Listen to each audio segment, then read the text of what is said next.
Et en 509, au terme de notre période, 509 avant Jésus-Christ, l'aristocratie romaine, qui est vraiment le fil directeur. Hein. C'est-à-dire que, je vais vous dire un mot de l'organisation de la société romaine. En fait, l'unité élémentaire, c'est pas l'individu avec une tête, deux bras, deux jambes, non. Ce qui fait l'unité, c'est justement le clan, c'est la gens. C'est-à-dire, c'est le clan, c'est l'unité sociale que les anthropologues observent partout dans l'humanité, en réalité. Vous n'êtes rien vous-même, vous n'êtes que par votre appartenance, par le nom que vous portez.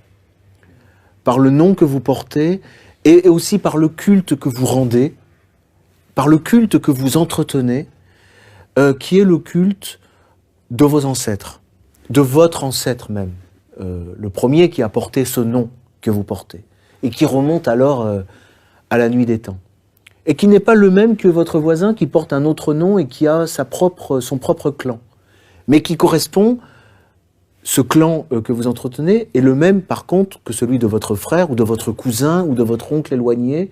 Vous formez un même clan, et c'est cette unité qui est importante. La gens, une gens peut être représentée dans le présent par un seul homme. Hein. Bon, s'il y a plus personne, c'est fini. C'est un clan qui est éteint. Le pire qui puisse arriver. Parce que c'est un culte qui s'éteint, c'est une race qui disparaît. Il peut y avoir une personne, il peut y en avoir une centaine, un millier, c'est pas une question de nombre. C'est une question de nom, de culte, de secret aussi, de tradition, et on peut faire référence à la vidéo. Oui, c'est une question dont j'ai parlé parce qu'en réalité, c'est des questions qui restent d'actualité. Hein. C'est-à-dire que la famille, au sens vraiment traditionnel et répandu partout, c'est ça. C'est le clan. Bon.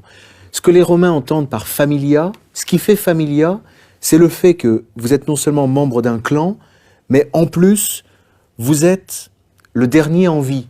C'est-à-dire que votre père, votre grand-père sont morts. Vous êtes le dernier représentant vivant. Bon. Après, vous pouvez être seul, et vous pouvez aussi avoir des enfants, des petits-enfants, des arrière-petits-enfants. Ce qui compte, c'est que vous, qui êtes vivant, vous avez donc sous votre puissance, en latin, sous votre potestas, tous vos descendants. C'est la filiation. Oui, c'est ça. Et c'est vous le chef de famille. Le pater familias, c'est celui qui n'a pas d'ancêtre vivant et qui a sous son dominium, sous sa potestas plutôt, toute sa descendance. D'accord ? Qui, elle, n'a pas la personnalité juridique. C'est vous le propriétaire, les dettes, les créances, c'est vous la parole, qui donnez la parole, c'est vous. Et si eux parlent, c'est en votre nom. Ils n'accéderont justement à la puissance qu'à votre mort. C'est un cycle comme ça. Et vous-même, vous mourrez, et vous entrez dans les ancêtres, enfin, et vous êtes à votre tour l'objet d'un culte par les différents enfants. Comme les mafias un petit peu. Ça fonctionne. Alors, moi, c'est une remarque intéressante parce que moi, j'avais lu le bouquin d'Aldo Schiavone sur la mafia, et effectivement, lui, il note dans les clans napolitains la prétention d'être les héritiers de ces clans romains, latins, enfin de ces familles romaines.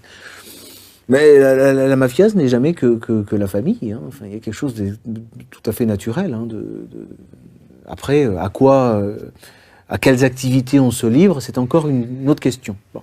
Les activités qui nous intéressent ne sont pas le trafic de cocaïne ou le trafic de quoi que ce soit. C'est pas le trafic, c'est la spéculation. C'est-à-dire la réflexion et l'étude du droit. Et qui est effectivement préservée au sein de ces familles. C'est-à-dire que le père de famille est censé enseigner le droit effectivement à ses enfants et former corps avec... Parce que ce père de famille, il a des parents ils sont tous membres d'un clan, la gens. D'accord ? Chaque gens a un chef de clan. Et chaque chef de clan siège dans le Sénat romain, qui est l'entité vraiment politique qui gouverne la destinée de Rome. Et on dit que à l'origine, il y avait dans le Sénat 100 pairs, les patresses, 100 représentants de 100 gens. Voyez. Et à la fondation de Rome, on dit que Romulus a réorganisé la société romaine et que chacune des tribus, parce qu'il y avait 3 tribus, chacune des tribus a pu apporter un représentant, ce qui a fait passer les membres du Sénat à 300. Voilà. Après, il y a toute l'histoire du Sénat, j'en parlerai pas à chaque fois parce qu'on aura d'autres choses à dire, puisque on aura l'arrivée des savants, on a des noms des premiers représentants de la science, mais en tout cas, c'est pour vous donner une idée de l'organisation romaine. Donc, c'est le Sénat qui gouverne, et effectivement, dans cette classe sénatoriale, il y a une classe un peu à part, donc qui est les familles, les clans, qui sont plus particulièrement membres du clergé. On peut parler du clergé. Et c'est en leur sein qu'est entretenu le savoir. Hein, bon, voilà. Là, ça c'est clair, vous avez une vision, en quelques mots, d'une organisation que l'on peut retrouver d'ailleurs un peu partout dans le monde. Enfin, le fondateur de l'anthropologie au XIXe siècle, qui était un juriste qui s'appelait Morgan, il s'est mis à étudier les tribus Iroquois et les Indiens d'Amérique du Nord. Il s'est rendu compte que ça lui permettait, vous voyez, comme quoi il n'y a pas que le comparatisme avec le passé, il y a aussi le comparatisme avec le voisin. Ça lui a permis de donner une analyse beaucoup plus rénovée de la société romaine. Parce qu'il s'est rendu compte que c'était les mêmes termes, la même articulation des termes, dans la même cohésion. Et qu'il y avait également, chez les Iroquois, une organisation de tribus, de configuration, de confédération de tribus, etc. Voilà. En effet, c'était des peuplades, des familles, comme les clans qu'on trouve chez les Écossais, comme les familles qu'on trouve en Afrique, parce que la totalité de la population de la Terre a survécu par clan. L'individu n'existe pas dans un vide métaphysique ou dans un vide sidéral, que l'individu existe dans une collectivité. Et que l'individu vraiment libre est libre en admettant l'existence d'une communauté autour. C'est pour ça que pour moi ça n'a rien de scandaleux d'admettre qu'on est français, qu'on est allemand, qu'on est russe, qu'on est américain. Ce que je remarque du point de vue social, c'est qu'un enfant qui n'a pas eu contact avec ses grands-parents, il n'a pas de lien avec le passé. Et il est désorienté, il ne sait pas qu'il a un avant, que les gens vivaient comme ça, ils avaient ces sentiments-là. Il est totalement à côté de la plaque. Alors, en cassant la famille et son suivi justement de génération en génération, on fait des accidents dont on n'a même pas conscience. Voilà. Les déracinés ici et là, ils mènent leur déracinement jusque dans leurs manifestations culturelles, sociales, et ils sont capables d'empester les autres comme ça. Malheureusement, parce que rien n'est fait pour accueillir l'autre.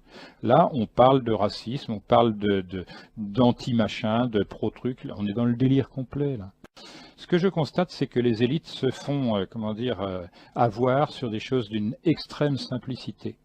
Ils disent, à leur manière, ils imposent l'unification de l'espèce humaine sur la planète. Mais ils confondent unifier et uniformiser. Grave mécompte, catastrophe sociale, catastrophe intellectuelle, catastrophe culturelle et humaine. Voilà. Et je dis, ça, c'est un délire. Et ce qu'il est bon de faire connaître, c'est ce genre de remarques. Il faut cesser de vouloir mélanger tout le monde à n'importe quel prix. Il faut cesser d'avoir des concepts délirants qui ne sont pas testables. Or, la nature donne les tests.